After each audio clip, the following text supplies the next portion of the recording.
Hello my dear students. मैं मौलिक जालावाड़िया आप सभी का वेलकम करता हूँ। तो आज का अपना जो टॉपिक है वो कंटिन्यू टॉपिक, जो लास्ट पीरियड में हम मैटर का क्लासिफिकेशन पढ़ रहे थे उनको ही आगे कैरी ऑन करना है। मैटर का क्लासिफिकेशन हमने दो वेज से किया था। एक देखा था on the basis of physical state, जिनमें पढ़ा था solid, liquid and gas. Second जो अपना बाकी था on the basis of chemical characteristics, या इसे हम कह सकते हैं on the basis microscopic level और बल्क लेवल। मैक्रो, देखो ये मैक्रो यानी बड़ा होता है और माइक्रो यानी छोटा होता है। स्पेलिंग देखना, MARCO, मैक्रो यानी बिगर, और MIRCO तो माइक्रो, माइक्रो का मीनिंग होता है छोटा। तो मैटर का क्लासिफिकेशन मैक्रोस्कोपिक और बल्क लेवल पे देखा जाए तो टू टाइप्स में हमने क्लासिफाई किया था। एक बार फिर से छोटा सा रिवीजन दिखाता हूं। तो यहां पे हमने लिखा था मैटर को क्लासिफाई किया था हमने टू कैटेगरीज में, जिनमें फर्स्ट क्या था, mixture, and second one is pure substance, pure substance and mixture. Now mixture classify into two category. Mixture classify into two category. First, homogeneous mixture, and second, heterogeneous mixture. फिर से mixture को हम आगे classify करते हैं homo and hetero, homogeneous mixture and heterogeneous mixture. And pure substance classify into two types. First element and second one is compound. तो आज के लेक्चर में हमें ये फोर टर्म्स अच्छी तरह से समझने हैं। Homogeneous mixture, heterogeneous mixture, what is element and what is compound. तो पहले हम देख लेते हैं मिक्सचर के बारे में। तो फर्स्ट ऑफ कि what is the mixture. Mixture हम किसे कहते हैं? तो अपने अराउंड जो भी चीज होती है वो mostly one type of mixture का एग्जाम्पल हो गया। फॉर एग्जाम्पल कि वाटर प्लस शुगर सॉल्यूशन, तो वो हो गया एक मिक्सचर। सेकंड, एटमॉस्फेयर में जो होती है एयर, तो वो भी हो गई एक मिक्सचर। थर्ड, टी जो हम सुबह में लेते हैं पीते हैं, तो वो भी एक मिक्सचर है। Alois mixture. ऐसी बहुत सारे एग्जाम्पल्स है जिन्हें हम मिक्सचर में कंसीडर करते हैं। तो मिक्सचर की डेफिनेशन लिखते हैं, टू और more than two component are present in the mixture. देखो मिक्सचर में क्या होता है, दो कंपोनेंट भी हो सकते हैं और दो से ज्यादा कंपोनेंट भी हो सकते हैं। टू और more than two components are present. ये जो कंपोनेंट्स होते हैं उनका रेशियो फिक्स नहीं होगा, तो यहां पे ब्रैकेट में लिखेंगे इन एनी रेशियो। कंपोनेंट हम कुछ कंपोनेंट ज्यादा भी हो सकते हैं, कुछ कंपोनेंट कम भी हो सकते हैं। फॉर एग्जाम्पल, अगर मैं यहां पे एक मिक्सचर की बात करूं, शुगर सॉल्यूशन, तो हमें पता है कि शुगर सॉल्यूशन कैसे बनता है, जिनमें आपको सॉल्वेंट लेना होता है वाटर। तो ये हमने यहां पे ले लिया वाटर। और इनमें हम डालते हैं सॉल्यूट। सॉल्यूट कौन सा सॉल्यूट डालेंगे इसमें? शुगर। तो हमें पता है कि ये दोनों का रेशियो फिक्स नहीं है। इसमें हम शुगर अगर ज्यादा डालें तो भी वो मिक्सचर होगा, कम डालें तो भी वो मिक्सचर होगा। फिर उनके बेसिस पे सॉल्यूशन का कंसंट्रेट डिपेंडेंट होता है। अगर ज्यादा शुगर डिसॉल्व करेंगे तो वो मोर कंसंट्रेटेड सॉल्यूशन होगा, अगर कम शुगर डिसॉल्व होगा तो वो लेस कंसंट्रेट सॉल्यूशन बनेगा। तो यहाँ पे एक चीज ये अच्छी तरह से समझना, इन एनी रेशियो, कोई रेशियो फिक्स नहीं है। तो ये एक एग्जाम्पल, कुछ एग्जाम्पल्स भी यहाँ पे हम लोग लिखते हैं। तो देखो एग्जाम्पल, तो एग्जाम्पल में फर्स्ट लिख देते हैं sugar solution in water. Water में करना है शुगर सॉल्यूशन। सेकेंड एग्जाम्पल मैंने दे दिया air. Third example text book का ले लेते हैं टी।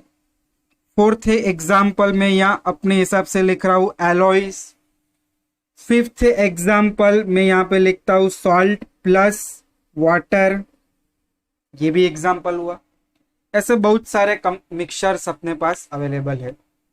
फिर यहाँ पे एक लिखते हैं कि जो सीड्स होते हैं, सीड्स प्लस इनमें कुछ स्टोन, तो भी ये भी एक मिक्सचर हो गया। जैसे कि व्हीट ले लो, गेहूं प्लस उसमें जो स्टोन होते तो वो भी एक मिक्सचर हुआ।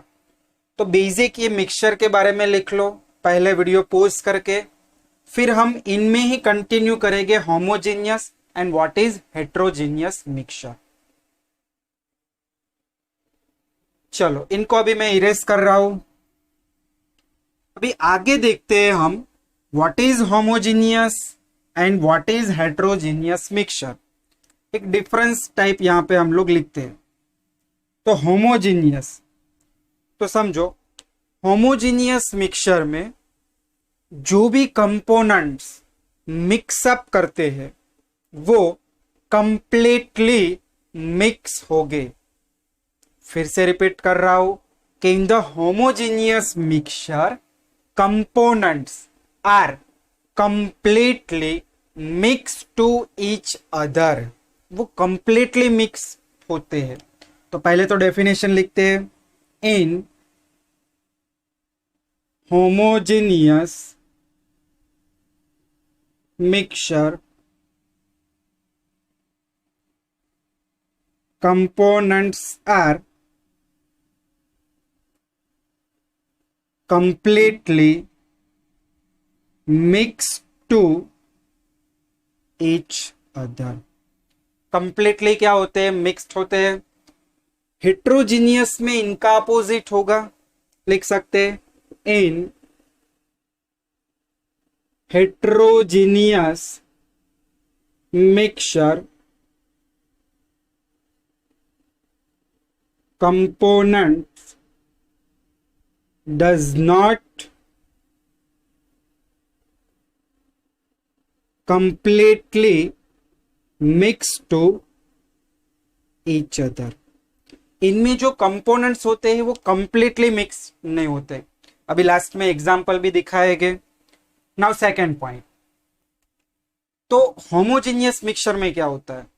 तो इनका एक बेस्ट एग्जांपल पहले मैं आपको दे दूं कि in a beaker when we added some water and we added some sugar। तो हमने बीकर में क्या किया? एक शुगर सॉल्यूशन प्रिपेयर किया कि बीकर में वाटर ले लिया, उनमें थोड़ा शुगर डिसॉल्व किया और शुगर को हमने कंप्लीटली डिसॉल्व किया। फिर से रिपीट कर रहा हूं, शुगर को हमने वाटर में कंप्लीटली डिसॉल्व करना है। कोई भी पार्टिकल अनडिसॉल्व नहीं होना चाहिए बॉटम पे, शुगर के हर एक पार्टिकल्स को डिसॉल्व कर देना है। फिर आपको क्या करना है? दो टेस्ट करने हैं।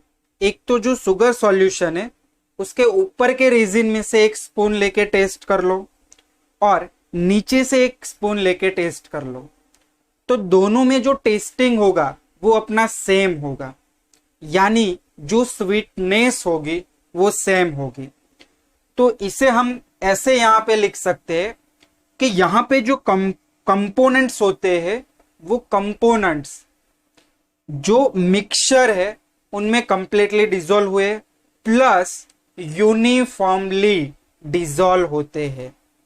फिर से रिपीट कर रहा हूं, कंपोनेंट्स यहां पे यूनिफॉर्मली डिसॉल्व होते हैं इन यूनिफॉर्म मैनर, जबकि यहां पे यूनिफॉर्म मैनर्स में होते नहीं है। तो सेकेंड पॉइंट लिखते हैं कि in homogeneous mixture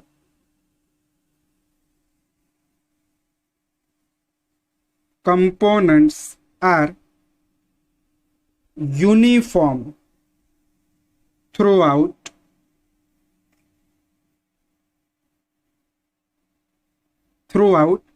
in solution, जबकि यहां पे वो कंप्लीट यहां पे यूनिफॉर्मली नहीं होंगे। तो सेकेंड पॉइंट यहां पे लिखेंगे इन heterogeneous mixture, same point, component does not uniform throughout solution या throughout mixture। तो ये सेकेंड पॉइंट हुआ। पॉइंट नंबर थर्ड, इनके एग्जाम्पल्स। तो देखो इनका फर्स्ट एग्जाम्पल जो बार बार मैं आपको दे रहा हूं, शुगर सॉल्यूशन ले लो। सेकेंड एग्जाम्पल यहां पे हम लोग लिख सकते air. Third example homogeneous mixture, salt solution, salt plus water. Fourth CO2 solution. तो ये सारे यहां पे हुए होमोजेनियस मिक्सचर, टी। ये सारे के सारे एग्जाम्पल। जबकि हेट्रोजीनियस में एग्जाम्पल्स क्या होंगे? फर्स्ट एग्जाम्पल्स तो यहां पे आपको लेने हैं वेट प्लस इनमें जो स्टोन होते हैं, स्टोन यानी पत्थर या कोई क्ले, माटी, रेती। तो ये एग्जाम्पल। सेकेंड एग्जाम्पल लिखेंगे salt plus Fe powder. Third example salt plus Fe की जगह पे शुगर ले लो अभी। तो ये कंप्लीटली मिक्स नहीं होते, ये कंप्लीटली मिक्सअप होते हैं। टी में जो कंपोनेंट है, टी में आप क्या डालते हो? तो टी पत्ती डालते हो, शुगर डालते हो, मिल्क, वो सारे कंप्लीटली मिक्स होते हैं, जबकि यहां पे ये कंप्लीटली मिक्स नहीं होते हैं। लास्ट पॉइंट यहां पे मैं साइड में लिख रहा हूं, फिर हम एलिमेंट की बात कर रहे हैं। तो होमोजीनियस और हेट्रोजीनियस मिक्सचर में जो भी कंपोनेंट्स है उनको हम इजीली सेपरेट आउट कर सकते हैं by the using physical process. Repeat कर रहा हूं कि in the homogeneous and heterogeneous mixture separate out components by some physical method such as. चलो कौन सी मेथड? तो यहां से स्टार्ट करते हैं कि अपने पास कोई वेट और इनमें कोई स्टोन है, तो उसको हम क्या करेंगे? हैंड पिक करेंगे, निकाल देंगे उसको अलग अलग। फिर मुझे एग्जांपल लेना है एयर। तो एयर में जो भी गैस है, ऑक्सीजन, नाइट्रोजन, उनको मुझे सेपरेट आउट करना है। तो इनके लिए हम डिस्टिलेशन कर सकते हैं, फ्रैक्शनल डिस्टिलेशन। फिर कुछ मेथड यहां पे सॉल्ट प्लस Fe पाउडर है, उसको सेपरेट करना है। तो इनका तो पहले मैं वाटर में डिसोसिएट कर दूंगा, तो सॉल्ट डिसोल्व हो जाएगा। देखो सॉल्ट प्लस Fe दोनों कंपोनेंट को मुझे सेपरेट करना है। तो मुझे पता है कि सॉल्ट जो NaCl है वो वाटर में डिसोसिएट होकर डिसोल्व होता है, जबकि आयरन पाउडर डिसोल्व नहीं होगा। तो इनको मैंने डाल दिया वाटर में, सॉल्ट डिसोल्व हुआ, Fe अनडिसोल्व है। फिर मैं क्या करूंगा? फिल्ट्रेशन करूंगा। तो फिल्ट्रेशन में क्या करेगा? पहले मुझे Fe पाउडर मिल जाएगा, एक कंपोनेंट मेरा निकल गया। फिर जो नीचे का सॉल्यूशन है उनमें सॉल्ट सॉल्यूशन होगा, जिसको हम वेपराइजेशन कर दे, यानी वाटर वेपराइज होगा और रिमेनिंग जो बचेगा वो सॉल्ट बचेगा। तो यहां पे लास्ट पॉइंट निकल के आता है कि इन होमो और heterogeneous mixture separate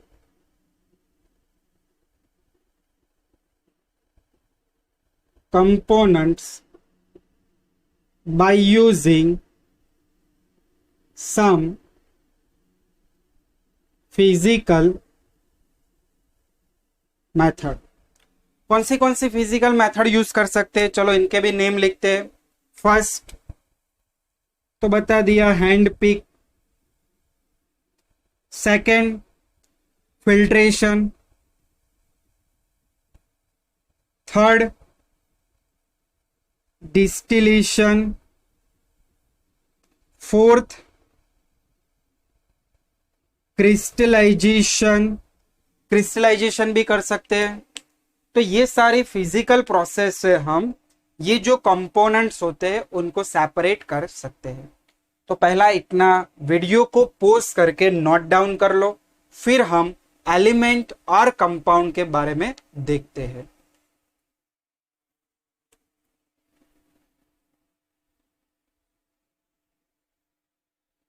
चलो लिख लिया। अभी ये सारी चीज मैं यहां से इरेज कर रहा हूं। ओनली अभी हमें दो टर्म समझने हैं कि what is element and what is compound. चलो पहले देख लेते हैं हम element.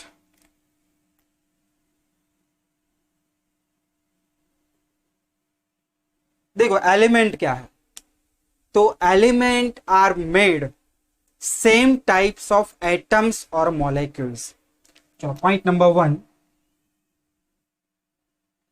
element made up same type of atoms or molecules। देखो समझते हैं इसको कि एलिमेंट सेम टाइप के एटम्स होते हैं या मॉलिक्यूल्स से बने हुए होते हैं।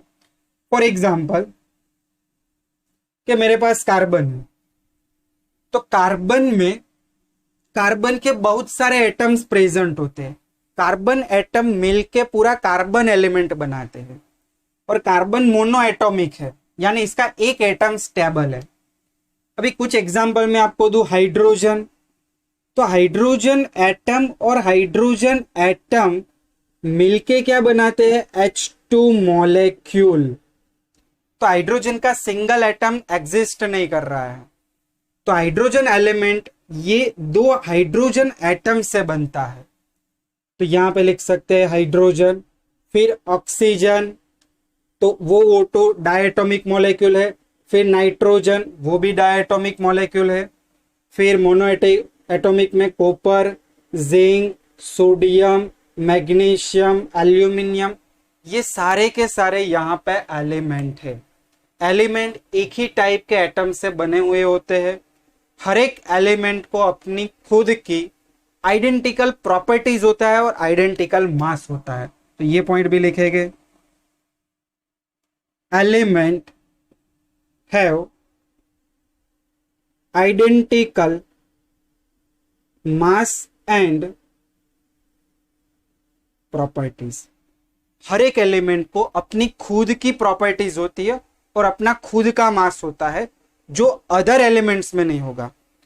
देखो कैसे, तो यहां पे कार्बन का जो मास है, एटॉमिक मास, वो 12 है। तो 12 एटॉमिक मास आपको कोई भी एलिमेंट में नहीं मिलेगा। कार्बन की जो प्रॉपर्टीज होगी वो कोई भी एलिमेंट में नहीं मिलेगी। हाइड्रोजन तो 1 एटॉमिक मास, तो वो कोई भी एलिमेंट में आपको नहीं मिलेगा। तो ये है कुछ basic information about element. Now second कि व्हाट इज द कंपाउंड। चलो सेकेंड यहां पे, फर्स्ट एलिमेंट, सेकेंड कंपाउंड। तो कंपाउंड कैसे बनते हैं, तो व्हेन 2 और more than 2 elements react to each other it form compound। तो लिख सकते हैं when 2 or more than 2 element react to each other या mix to each other, it forms compound. It forms compound. और एक चीज कि when compound is formed, element lose their own properties and show new properties in the compound. तो ये एक point खास. During formation of compound, element lose their own properties and show new property in the compound. देखो ये point को हम एक example के थ्रू समझते हैं. पहले तो समझा दो पॉइंट क्या है कि कोई भी कंपाउंड बनता है तब जो एलिमेंट हमने यूज किए हैं वो अपनी खुद की प्रॉपर्टी लूज कर लेता है. किन में? कंपाउंड में. कंपाउंड में कुछ हमें न्यू प्रॉपर्टी ही शो होगी. तो इनको हम एक एग्जाम्पल के द्वारा समझते हैं कि फॉर्मेशन ऑफ वाटर. बहुत simple example, formation of water. तो वाटर यानी H2O एक कंपाउंड हुआ. कैसे बनेगा? Hydrogen gas plus oxygen gas, it gives water. देखो पहले तो फिजिकल प्रॉपर्टीज ही डिफरेंट हो गई. Gas gas liquid. चलो बैलेंसिंग करते हैं. Half oxygen. अभी ऑक्सीजन और हाइड्रोजन दोनों कंबस्टेबल गैस है, यानी जलने में एक सहाय करता है और एक खुद जलता है. हाइड्रोजन ओवन जलता है, खुद जलता है. और ऑक्सीजन क्या करता है? कंबस्टेबल गैस है, जलने में क्या करता है? सहाय करता है, सपोर्टर गैस है. जबकि वाटर जो फॉर्म हो रहा है वो कैसा है? यहां पे फायर एक्सटिंग्विशर. ये फायर को क्या करता है? बंद कर देता है. फायर एक्सटिंग्विशर यानी जो फायर होती है उसको स्टॉप कर देता है. तो ऐसे अपनी खुद की प्रॉपर्टीज यहां पे क्या की? लूज की. थर्ड पॉइंट, कंपाउंड में जो भी कंपाउंड्स होते हैं, बहुत सारे कंपाउंड, देखो एग्जांपल में दे रहा हूं. तो देखो वाटर कंपाउंड का फॉर्मूला H2O. इनका स्ट्रक्चर ऐसे होगा, ऑक्सीजन और ऑक्सीजन के पास दो हाइड्रोजन, ऐसे दो हाइड्रोजन. ये हुआ वाटर. चलो सेकंड लिखते हैं कार्बन डाइऑक्साइड यानी CO2. तो CO2 में क्या होगा? कार्बन और 2 ऑक्सीजन. तो ऐसे कंपाउंड है. और कंपाउंड में जो भी रेशियो होता है वो डेफिनेट रेशियो होता है. तो यहां पर लास्ट पॉइंट लिखूंगा, in compound ratio of element is definite. Definite ratio होगा, यानी वाटर में 2 हाइड्रोजन और 1 ऑक्सीजन होगा ही. कार्बन डाइऑक्साइड तो 1 कार्बन और 2 oxygen. Suppose glucose, for example मैं यहां पे लिख दू ग्लूकोज. चलो ग्लूकोज यानी C6H12O6. तो ये फिक्स ही है. ग्लूकोज में 6 कार्बन 6 ऑक्सीजन 12 हाइड्रोजन. तो ये कुछ बेसिक कंसेप्ट था मैटर के बारे में. मैटर टॉपिक अपना यहाँ पे पूरा क्लियर हुआ. 2 लेक्चर है. पहले लेक्चर में बेसिक मैंने फिजिकल स्टेट के अकॉर्डिंग क्लासिफिकेशन पढ़ाया था. आज मैंने पढ़ाया केमिकल कैरेक्टरिस्टिक्स के बेस भी बोल सकते हैं, और मैक्रोस्कोपिक और बल्क लेवल पे ऐसे हम क्लासिफिकेशन निकालते हैं. Thank you for watching. अगर वीडियो अच्छा लगे तो लाइक कीजिए और चैनल को सब्सक्राइब भी कीजिए.